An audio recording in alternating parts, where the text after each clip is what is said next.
माननीय अमिताभजी, संजयला आता ला बोलून टाकलेलं त्याच्यामुळे जी कसं बोलायचं, तरी माननीय संजयजी आणि उपस्थित बांधवांनो आणि भगिनींनो,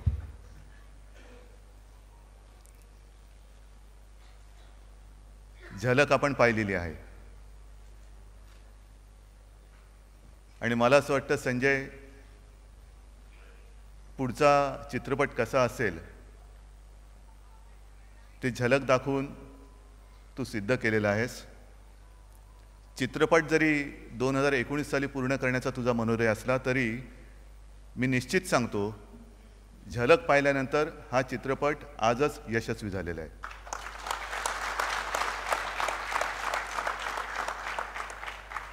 विषय कठीण आहे कारण शिवसेना प्रमुखांवरती चित्रपट काढण्याचा मनोदय अनेकांनी माझ्याकडे व्यक्त केला। हे एक मोठं शिवधनुष्य आहे कारण शिवसेना प्रमुख आणि त्यांच्यावरचा चित्रपट हा एखाद्या हिरो हिरोईनचा पिक्चर नाही आहे, तर हा चित्रपट सर्वसामान्यांना हिरो बनवणाऱ्याचा हा चित्रपट आहे। सर्वसामान्य माणूस जो पिचला होता, खचला होता, त्याला एक आत्मविश्वास देऊन, एक बळ देऊन ताठ पाटकण्याने उभं करणाऱ्या एका महानायकावरती हा चित्रपट आहे। आणि हा असा काही खूप जुना, बरेच काही वर्ष लोटलेत त्या काळाला, असंही काळ नाही आहे। एक गोष्ट खरी आहे की शिवसेना प्रमुखांनी कधी आपलं आत्मचरित्र लिहिलं नाही। ज्या ज्या वेळेला हा विषय निघाला त्या वेळेला त्यांनी सांगितलं की मी मैदानातला माणूस आहे, पुस्तक बनवून कपाटात राहणारा मी माणूस नाही आहे, मी मैदानातला माणूस आहे। जे काय आहे संकट असेल त्याच्या छातडावरती चालून जाणारा असा हा आपला नेता। आणि मग विचार असा येतो की नेमकं चित्रपटामध्ये काय दाखवलं जाणार किंवा काय दाखवायचं। अनेकदा आपण अनेक व्यक्तिमत्वावरचे चित्रपट पाहिलेले आहेत। सर्वसाधारणतः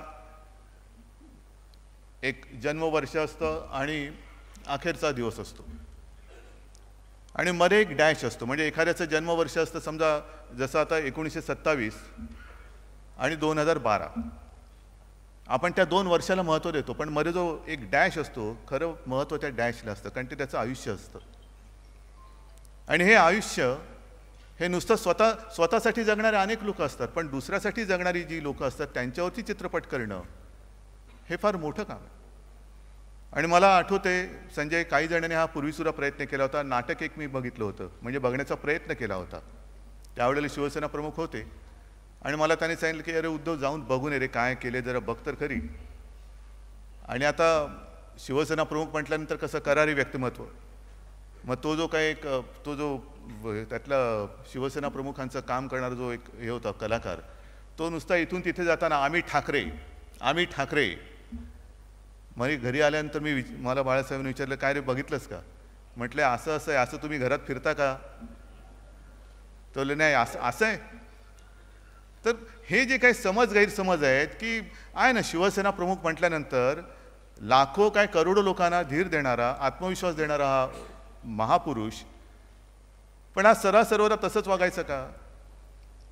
आणि मला असं वाटतं संजय, आपण जे काही त्याने पाहिलं, कदाचित आपल्यापैकी काही जणांना तो अनुभव आला असेल की स्वतः खरंच मी सांगेन मनाने हळवा किंबहुना भोळा माणूस, पण त्यांच्याकडे ज्या वेळेला एखादा गरीब म्हणजे नुसता परिस्थितीने नाही, पण काही ताकद नसेल, काही नसेल आणि त्याच्यावरती अन्याय झालाय म्हणून एखादी व्यक्ती यायची, महिला असेल पुरुष असेल, त्यावेळेला मग त्यांच्यातला तो वाघ असेल तो जिवंत व्हायचा आणि तो वाघ संपूर्ण जगाला, देशाला तर नक्कीच, आणि त्या गरिबावरती जो अन्याय करायचा त्याला घाम फोडायचा। आणि आपल्याला सगळ्यांना कल्पना आहे, अमिताभ जी जब आपकी पहली पिक्चर आई थी सरकार, तो सारे लोग कह रहे थे कि ये बाला साहब के ऊपर पिक्चर है। बाला साहब को भी वो चित्रपट पिक्चर जब उन्होंने देखा तो वो भी स्वयं खुश हो गए की त्याच्यामध्ये सुद्धा प्रत्यक्ष बाळासाहेब होते का नव्हते, पण विषय तोच होता की गोरगरीब माणूस त्याच्या मागे कोणतरी उभा राहतोय आणि त्याच्यावरती अन्याय दूर केला जातोय, हा जो काही एक विषय होता तोच एक मला असं वाटतं या सगळ्या याचा गाभा आहे। शिवसेना प्रमुखांवरती टीकाही अनेकांनी केली, समज गैरसमज अनेक पसरवले गेले. आणि हे सगळं पाहिल्यानंतर मला असं वाटतं संजय, कदाचित हे बोलणं अतिशयोक्तीपणाचं होईल, पण तुझ्यासारखा योग्य माणूस नसेल की तो त्यांच्यावरती चित्रपट करेल. ह्याचं कारण संजयने नुसतं शिवसेना प्रमुख म्हणून दुरून नाही बघितलं. तो जो काही भूमिका निभावतो आहे, मग शिवसेनेचा तो नेता आहे, सामनाचा कार्यकारी संपादक आहे, आणि त्यानिमित्ताने त्यांनी शिवसेना प्रमुखांना नुसतं जवळून नाही बघितलं, तर त्यांचे विचार हे त्यांनी आत्मसात केले. नेमकं शिवसेना प्रमुखांना काय बोलायचं होतं, काय करायचं होतं, काय त्यांनी केलं हे त्याला चांगलं समजलेलं आहे. आणि म्हणून मला असं वाटतं की हे मोठं जे काही मी म्हटलं शिवधनुष्य आहे, ते संजय तू समर्थपणे पेलल्याशिवाय राहणार नाही.